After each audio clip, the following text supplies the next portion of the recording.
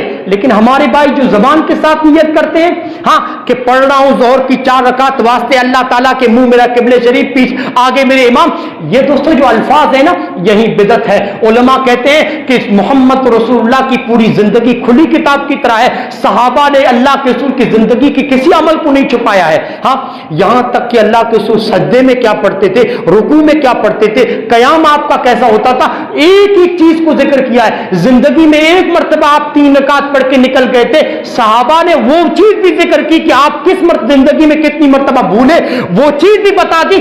کیا اتنی بڑی چیز نہیں بتائیں گے کہ آپ نے زبان کے ساتھ نیت کی؟ اتنی چیز نہیں بتائیں گے؟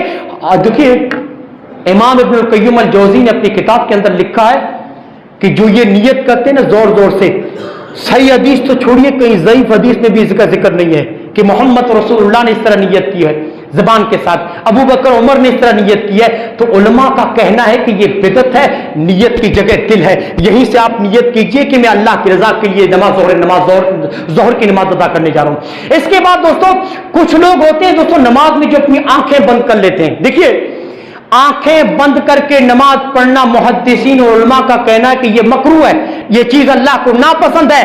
آنکھیں کھول کے آپ کو کہاں دیکھنا ہے؟ جہاں آپ سجدہ کر رہے ہیں اسی جگہ دوستو آپ کو دیکھنا ہے، آنکھیں کھلی ہونی چاہیے۔ آنکھیں بند کر کے اگر کوئی نماز پڑھتا ہے تو یہ علماء کہتے ہیں کہ مکروہ ہے۔ آنکھیں جب کھول کے ہم سجدے کی جگہ دیکھتے ہیں ہماری نظروں کی تربیت ہو رہی ہے، ہمارے فکر و خیال کی دوستو تربیت ہو رہی ہے۔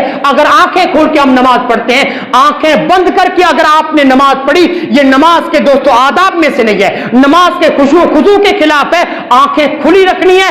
اب ہماری نظروں کی اس طرح تربیت ہو رہی ہے کہ جس طرح نماز میں مجھے ایک جگہ دیکھنا ہے، مسجد سے باہر نکلنے کے بعد بے حیائی کے سین بھی مجھے نہیں دیکھنے، بے حیائی کا منظر بھی نہیں دیکھنا ہے۔ اس وقت کیسے میری آنکھوں کی حفاظت کرنی ہے، اس طرح کس طرح فکر و خیال کی تربیت کرنی ہے، یہاں نماز میں دوستو آپ کی تربیت ہوتی ہے۔ تو نماز آنکھیں کھول کے سجدے کی جگہ آپ دیکھیں پوری نماز میں۔ اسی طرح دوستو دل میں ہم کچھ پڑھتے ہیں، دیکھیے ایک آدمی منہ نہیں ہلتا اس کا نماز میں، کچھ زبان سے کچھ پڑھتا ہی نہیں ہے، اس سے پوچھیے کہ سورہ فاتحہ پڑھی کہ نہیں، رکوع میں دعا پڑھتے ہو کہ نہیں، وہ کیا کہتا ہے؟ دل میں پڑھ لیتا ہوں۔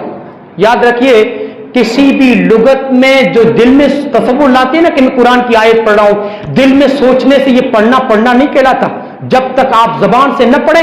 یاد رکھیے دل میں جو کہتا ہے نا سبحان ربی العظیم یا سبحان ربی الاعلیٰ یا سورہ فاتحہ پڑھتا ہے، علماء کہتے ہیں کہ یہ پڑھنا نہیں ہوا، دل میں کسی بھی لغت میں اس کو قرات نہیں کہا جاتا، پڑھنا نہیں کہا جاتا، آپ کو زبان کے ساتھ وہ چیز ادا کرنی ہے۔ خباب بن ارت سے کسی نے پوچھا کہ تمہیں کیسے پتا چلتا تھا کہ اللہ کے رسول ظہر یا عصر کی نماز میں سورہ فاتحہ کے بعد بھی کوئی سورہ پڑھتے تھے؟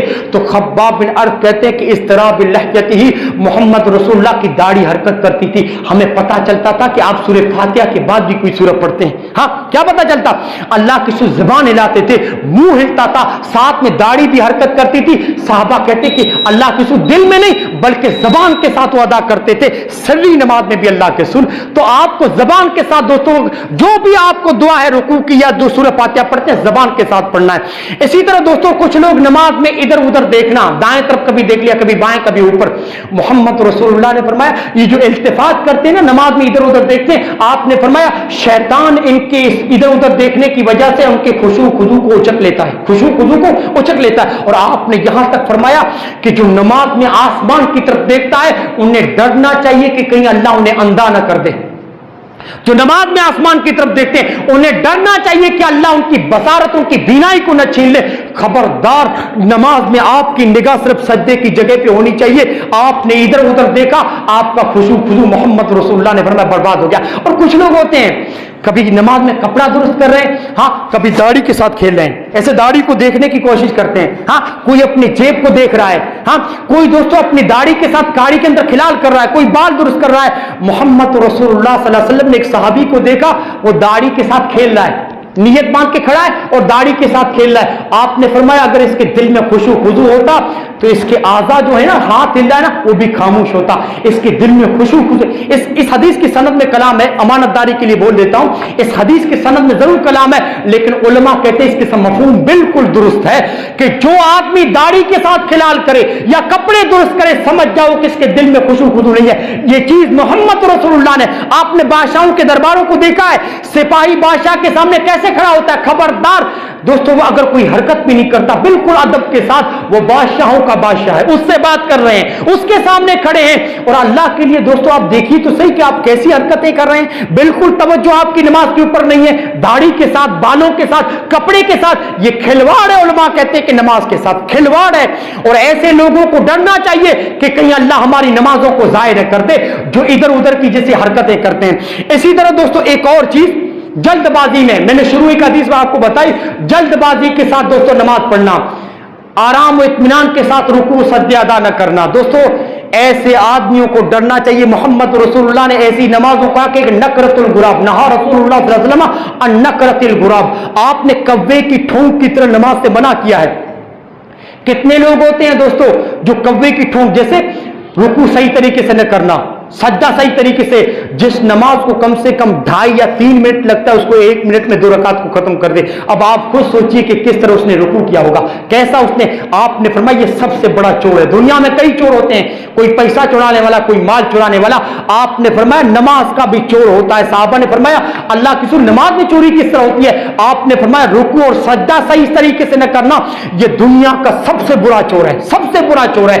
اسی لیے دوستوں چاہے 5 منٹ لگے یا 3 منٹ, آپ کو کتنا بھی دوستوں لیٹ ہو, ہر کام سے فارغ ہو کے اپنی نمازوں میں سکون و اطمینان پیدا کرو. یہ نمازیں تبھی رب العالمین کی یہاں دوستوں قبول ہوں گی. اسی طرح, اور یہ جو بتانے جا رہا ہوں نا, یہ ہر جگہ ہوتا ہے, ہر مسجد میں ہوتا ہے, ہر نماز میں ہوتا ہے. امام سے سبقت لے جانا.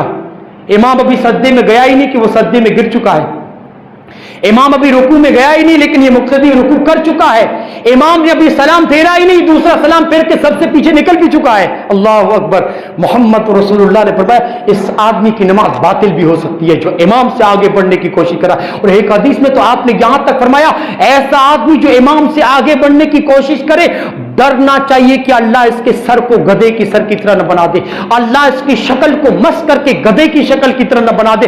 ڈرنا چاہیے. یہاں گدھا اس لیے کہا کہ گدھا بے وقوفی کی علامت ہے, گدھا حماقت کی علامت ہے, یہ گدھے جیسا کام کر رہا ہے, بے وقوفی کا کام کر رہا ہے. ارے یہ جو میں حدیث بیان کر رہا ہوں نا, حدیث کی ساری کتابوں میں یہ حدیث ملے گی. آپ نے فرمایا امام بنتا اس لیے کہ اس کی اقتدا کی جائے, امام کے پیچھے چلا جائے, امام کے آگے نہیں. امام آپ نے فرمایا رکوع کرے پھر رکوع کرو, امام سجدہ کرے پھر سجدہ کرو, امام سلام پھیرے اس کے بعد سلام پھیرو. خبردار امام سے آگے بڑھنے کی کوشش کی تمہاری نمازیں برباد ہو جائیں گی. یہاں صحابہ کہتے ہیں کہ جب اللہ کے رسول سجدے میں جاتے تھے, جب تک آپ کی پیشانی زمین پر لگ نہیں جاتی تب تک ہم اپنے جسم کو نہیں موڑتے تھے سجدے کی طرف, ہم اپنی ہڈیوں کو نہیں جھکاتے تھے. دیکھتے کہ اللہ کے رسول کی پیشانی زمین پر لگ چکی ہے تب ہم جا کے سجدے کے لیے جھکتے تھے, تب تک ہم نہیں جھکتے تھے. اللہ اکبر. اور اسی جلد بازی کا ایک منظر یہ دیکھیے کہ ابھی آخری دوسرا جو میرا خطبہ ہوگا جمعے کا, اس میں آخری دعا یا کلمات کہہ رہا ہوں کہ کچھ لوگ اٹھ کے کھڑے ہو جاتے ہیں. یہ سی جلد بازی کا دوستوں مظہر ہے. ہاں ایسا نہیں ہونا چاہیے. یہاں پر بھی جمعے کی نماز میں بھی آپ کو ابتدا کرنی ہے, پیچھے چلنا ہے. جب تک میں ممبر سے نیچے اتر نہ جاؤں, حدیث آپ کو منع کرتی ہے, شریعت منع کرتی ہے کہ امام کے ممبر سے نیچے اترنے سے پہلے آپ کسی کو کھڑا نہیں ہونا ہے. آخری جملات ادا ہو رہے ہوتے ہیں امام کے خطیب کے اور آپ اٹھ کے کھڑے ہو جاتے ہیں. محمد رسول اللہ نے فرمایا ان چیزوں سے بچنا چاہیے. اور شریعت کہتی ہے کہ جو ارکان نماز میں جو امام سے سبقت کرتے ہیں ان کی نماز باطل بھی ہو سکتی ہے, اللہ ان کی شکلوں کو بگاڑ بھی سکتا ہے. اسی طرح دوستوں مسجد میں اپنے لیے جگہ خاص کرنا. کچھ لوگ ہوتے ہیں نا جگہ خاص کر لیتے ہیں کہ میں اسی جگہ نماز پڑھوں گا, اور پہلے اگر کوئی آ گیا بیٹھ گیا کہتے ہیں کہ نہیں یار یہ میری نماز ہے, میری جائے نماز ہے, اس پر ہمیشہ میں بیٹھتا ہوں. محمد رسول اللہ نے فرمایا کہ جس طرح اونٹ اپنے باڑے میں کوئی جگہ خاص کرتا نا بیٹھنے کے لیے, مسجدوں میں کوئی جگہ خاص مت کرو. یہ مسجدیں اللہ کی ہیں, جو پہلے آ گیا وہ اسی جگہ پر بیٹھے گا. اگر آپ نے جگہ خاص کی تو اس فائدے سے بھی محروم ہو جائیں گے. محمد رسول اللہ نے فرمایا انسان مسجد میں جہاں سجدہ کرتا ہے وہ جگہ اس کے لیے قیامت کے دن گواہی دے گی. میں یہاں نماز پڑھتا ہوں یہ جگہ کل قیامت کے دن گواہی دے گی، میں نے سنت وہاں پڑھی وہ جگہ گواہی دے گی، اے اللہ اس نے اپنی پیشانی اور ناک میری جگہ رکھا تھا، یہ کل قیامت کے دن گواہی دے گی۔ اگر آپ نے جس جگہ آپ نماز پڑھتے فرض نماز وہ تو گواہی دے گی، لیکن آپ یہ کوشش کیجئے کہ مسجد کا پورا کونا میرے لیے گواہی دے، یہ سب جگہ آپ سنت پڑھنے کی کوشش کیجئے، پوری جگہ فرض نماز ادا کرنے کی کوشش کیجئے، تاکہ یہ پوری مسجد کی پوری زمین کل قیامت کے دن آپ کے لیے گواہ بن کے آئے۔ تو یہ جگہ آپ کے لیے کل قیامت کے دن اس وقت گواہی دے گی جس جگہ آپ نے سجدہ کے لیے سر رکھا ہوگا۔ تو مسجد میں محمد رسول اللہ نے فرمایا اپنے لیے جگہ خاص مت کرو، جہاں جس وقت پہنچے اور جہاں جگہ تمہیں خالی لگی اللہ کے رسول نے فرمایا وہ اسی جگہ کھڑے ہو جاؤ۔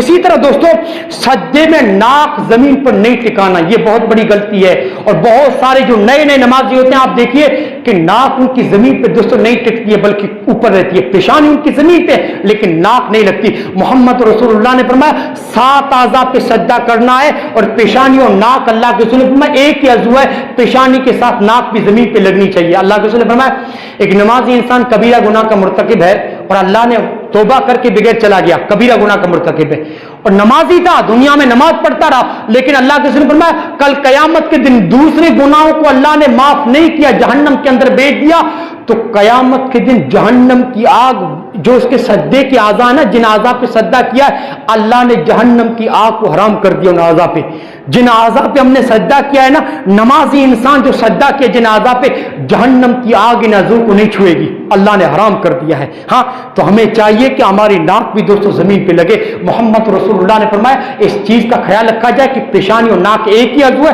ناک بھی تمہارا لگنا چاہیے۔ دوستوں آخری چیز یہ ہے کہ یہ جو لوگ کرسی پہ نماز پڑھتے ہیں، دیکھیے مجھے دقت ہے سجدہ کرنے میں لیکن قیام میں کر سکتا ہوں۔ کرسی پہ بیٹھنے والے سے آپ پوچھیے کہ کیا دقت ہے، بولے سجدہ نہیں کر سکتا، اس لیے میں کرسی پہ بیٹھتا ہوں، لیکن قیام تو کر سکتے ہیں نا، آپ رکوع تو کر سکتے ہیں، صرف سجدہ نہیں کر سکتے۔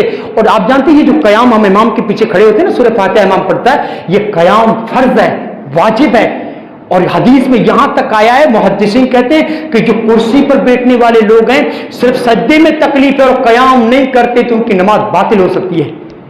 پوری نماز کرسی پہ اگر انہوں نے بیٹھ کے ادا کی ہے، قیام کر سکتے ہیں، صرف سجدہ نہیں کر سکتے، تو پھر قیام کیجئے، رکوع کیجئے، سجدے میں جب امام جائے تو آپ کرسی پر بیٹھ کے سجدہ کیجئے۔ ہاں اب کسی کو کھڑے ہونے میں تکلیف ہے، سجدہ کر سکتا ہے، رکوع کر سکتا ہے، صرف کھڑا نہیں ہو سکتا اسے، تو پھر ایسا آدمی کیا کرے کہ صرف امام کھڑا اس وقت کرسی پہ بیٹھ جائے، جب امام رکوع کرے تو کرسی سے اٹھ کے رکوع کرے، امام سجدہ کرے تو کرسی سے اٹھ کر وہ سجدہ کرے۔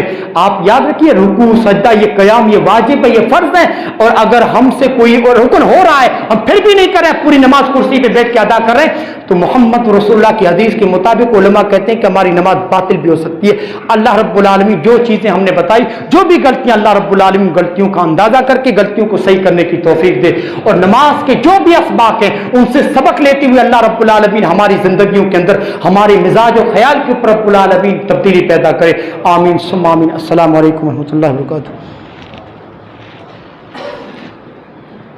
الحمد للہ نحمده ونستعینه ونستغفره ونؤمن به ونتوکل علیہ ونعوذ باللہ من شرور انفسنا ومن سیئات اعمالنا من يهده الله فلا مضل له ومن يضلل فلا هادي له واشهد ان لا اله الا الله واشهد ان محمدا عبده ورسوله فان خير الحديث كتاب الله وخير الهدي هدي محمد صلى الله عليه وسلم وشر الامور محدثاتها وكل محدثة بدعة وكل بدعة ضلالة وكل ضلالة في النار۔